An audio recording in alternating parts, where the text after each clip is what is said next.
Nuevamente vamos a invitar a este escenario a Federico Díaz Granados, quien va a tener una conversación con una mujer muy talentosa. Ella es cuentista, escritora, cronista y periodista. Nos conectamos con ella hasta la ciudad de Cali. Paola, bienvenida y qué gusto tenerte aquí porque sé que nos vas a contar un poco acerca de cómo la suerte ha jugado a tu favor. Paola, ¿cómo estás?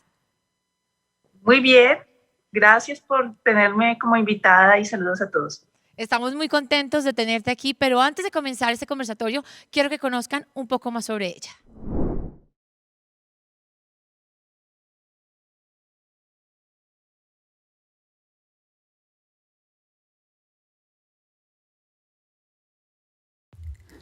Paola Guevara, escritora y periodista, editora de cultura y revistas y columnista de opinión del diario El País de Cali, autora de las novelas Mi padre y otros accidentes y Horóscopo de Editorial Planeta. Bueno, con gran alegría presento a una querida escritora, periodista, muy entrañable amiga, quien ha sido la autora de dos importantes novelas, quien además es editora de cultura del diario El País de Cali y quien tiene una gran comunicación con muchísimos jóvenes como los que nos acompañan el día de hoy de distintos colegios del país, de distintas universidades, en esta primera cumbre de líderes por la equidad de género. Y qué mejor que conversar contigo, querida Paola Guevara, bienvenida a esta cumbre. Gracias, Federico, y a todos los que están sintonizados con esta cumbre. Vamos a hablar de un tema que es la suerte, por supuesto, y cuando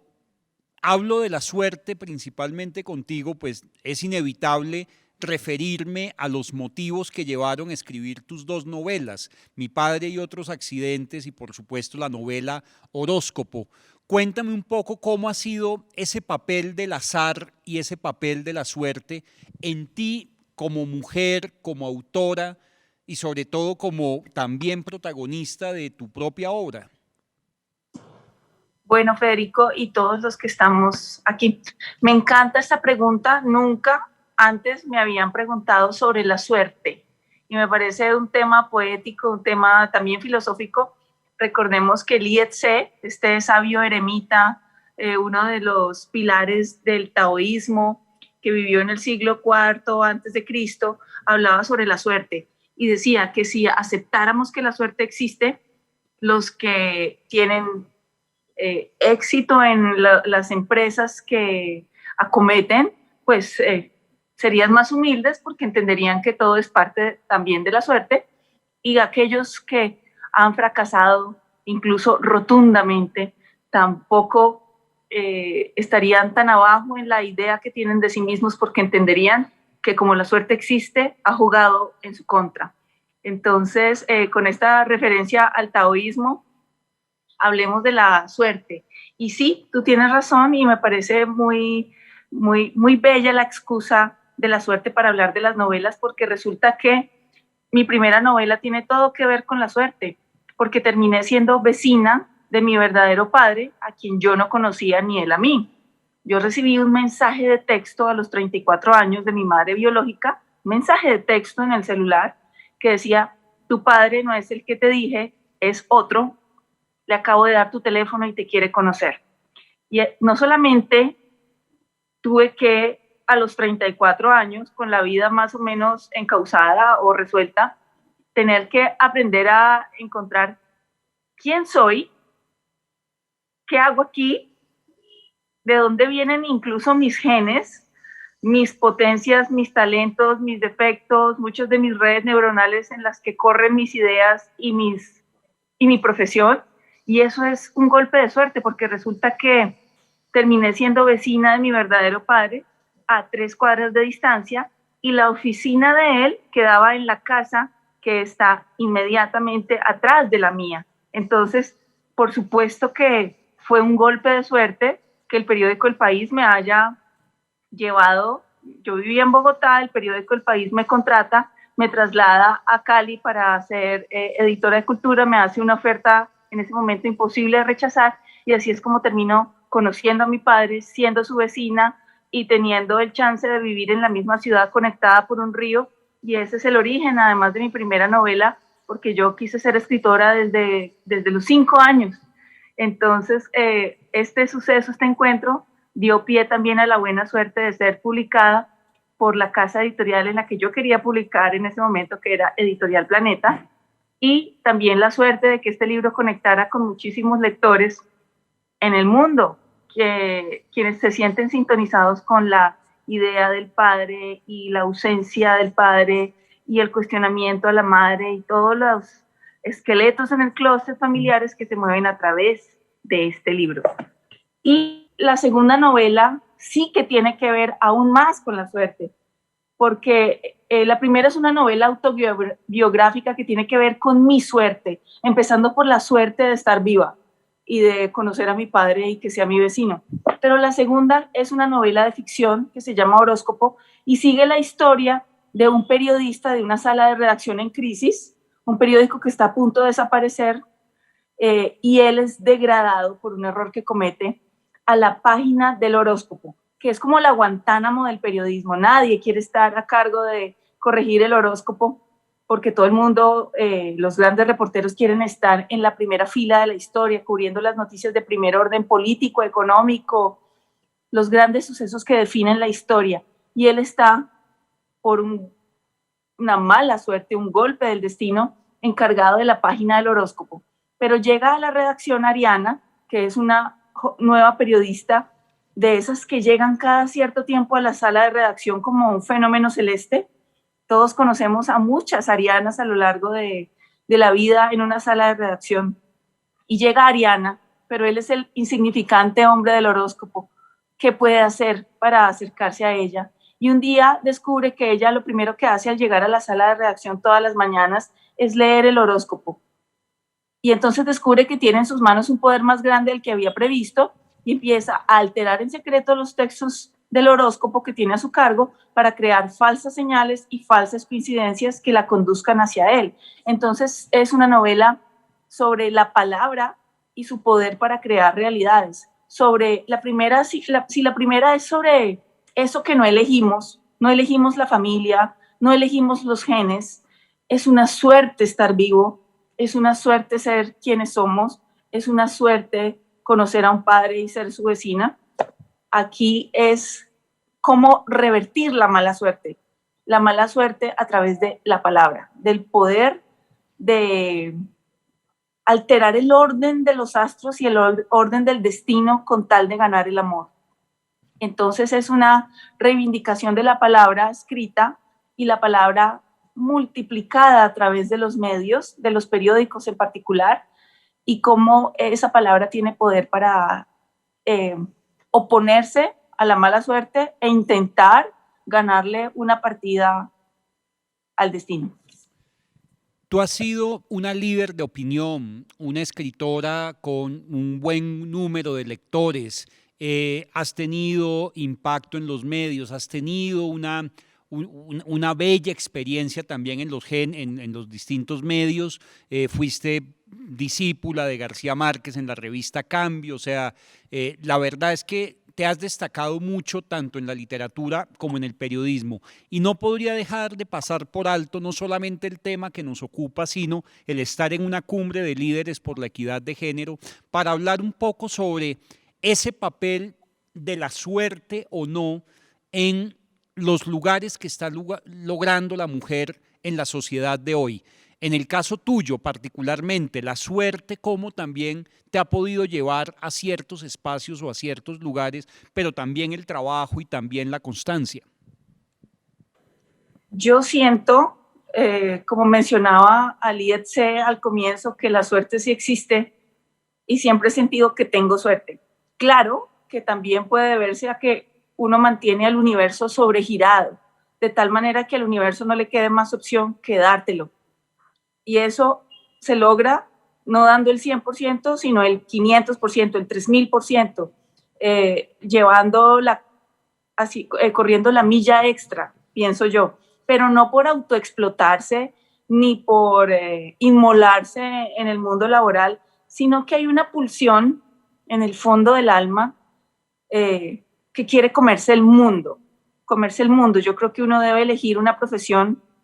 que despierte en uno el deseo de bebérsela por los poros, por los ojos, por la nariz, por la boca, por la sinestesia, la conjunción de los sentidos, y eso es lo que yo siento por mi profesión, a la que yo denomino mi mejor amiga, porque gracias al periodismo yo he podido viajar, escribir, convertirme en autora, convertirme en columnista, llegar a públicos diversos y sobre todo el privilegio de servir a la sociedad. Yo creo que ese es el principal privilegio, estar allí para servir y para arrojar el foco de luz sobre personas que merecen ser reconocidas y resaltadas y cuyo trabajo y talento merece ser divulgado,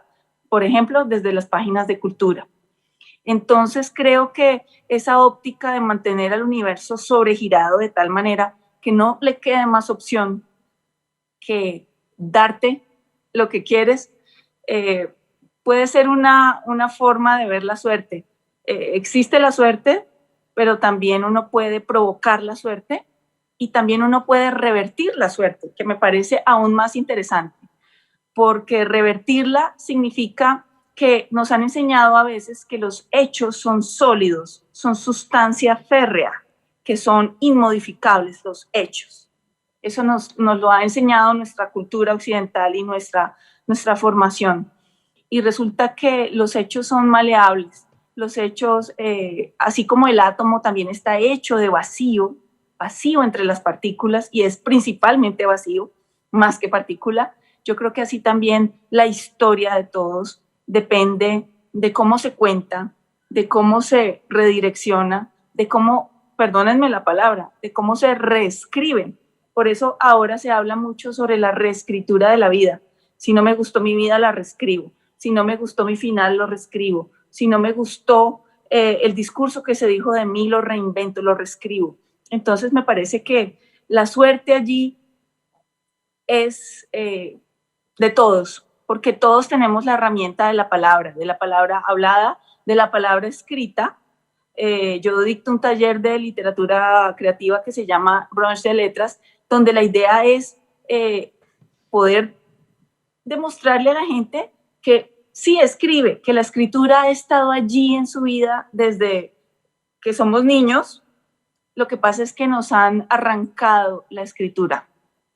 y nos han dicho que la escritura está reservada para unos seres que están en la estratosfera de las editoriales, de los medios de comunicación, de las voces de opinión. La voz es de los otros, la voz es de los que están en medios, la voz es de los que publican en editoriales importantes, la voz es la de los poetas, los escritores, los narradores, pero resulta que todos tenemos una voz, porque además hemos heredado esta lengua maravillosa y todas las lenguas que son ese código en el que han ocurrido las gestas, las batallas, las derrotas, las conquistas, las abominaciones, los actos de heroísmo. Entonces, al sentir que todos somos herederos de esa lengua y de esa historia, pues ¿qué hace uno con una herencia? La usa.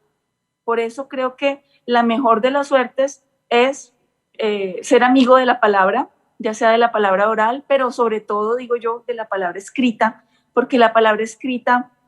permite dejar registro de lo que somos, permite subvertir lo que nos han dicho sobre nosotros mismos, nos permite reconfigurar los códigos que han arrojado sobre nosotros para intentar encasillarnos y definirnos. Entonces, ¿quién desde joven, desde el colegio, desde la primaria, desde el bachillerato, desde la universidad o en cualquier momento de la vida descubre la palabra como herramienta que, como dice Piedad Bonet, corta y cauteriza al mismo tiempo, pues puede tener la suerte que quiera y la puede convertir en otra cosa completamente nueva. Entonces, yo creo que la mejor suerte es ser amigo de la escritura. ¿Cómo desde la literatura, ahora que nos están viendo tantos jóvenes, tantos estudiantes, como te decía, de distintos colegios y universidades y de lugares del país, cómo podemos desde la literatura de alguna manera contribuir para que un país como Colombia, un mundo como el que estamos viviendo, sea mucho más equitativo en el tema de género, que es lo que nos ocupa en esta cumbre? Yo creo que es importante que las mujeres entendamos que la palabra es nuestra, que la palabra nos pertenece. Siento que, no sé si tú has visto esa caja de los colores Prismacolor que en nuestra época veíamos a través de una vitrina. Era una caja que se abría en varios niveles y salían centenares de colores Prismacolor de todas las gamas, y ambicionábamos esa caja como si fuera un sueño para pintar el mundo. Pero creo que en algún punto de la vida, sobre todo en un país como Colombia, a las mujeres nos arrebataron la caja entera de colores y nos dejaron 3 o 4. Entonces podemos ser felices, dulces, amorosas, generosas, tiernas, si acaso expresar el dolor, pero el gran rango de sensibilidad, de caracterización y de mimetización de las ideas hasta las orillas y los confines de los colores, creo que nos ha sido expropiado. Entonces, a las mujeres, y sobre todo a las mujeres jóvenes que todavía tienen todo por delante y su historia por escribir y muchos libros por entregar al mundo, ya sea de poesía o del género que sea, así incluyendo los textos académicos, porque la escritura no es una sola, sino diversa. Desde ahora, las mujeres sepan que la escritura nadie se las tiene que presentar, es suya. Háganse cargo de ella y úsenla en lo privado, apelen a todos los géneros, escriban cartas, el género epistolar, escriban cuentos, escriban poemas en sus ratos libres y en sus momentos de inspiración, y también en los que no, escriban una novela, así quede en un modo pendiente o que la lleven a cabo hasta término, pero atreverse a escribir, atreverse a ejercitar la palabra es de valientes, y no quedarse en los 4 colores que nos han dicho que son las expresiones de la voz femenina, sino tomar la caja entera, abrir el espectro de la ira, del odio. Hay una filósofa que me gusta mucho que se llama Martha Nussbaum,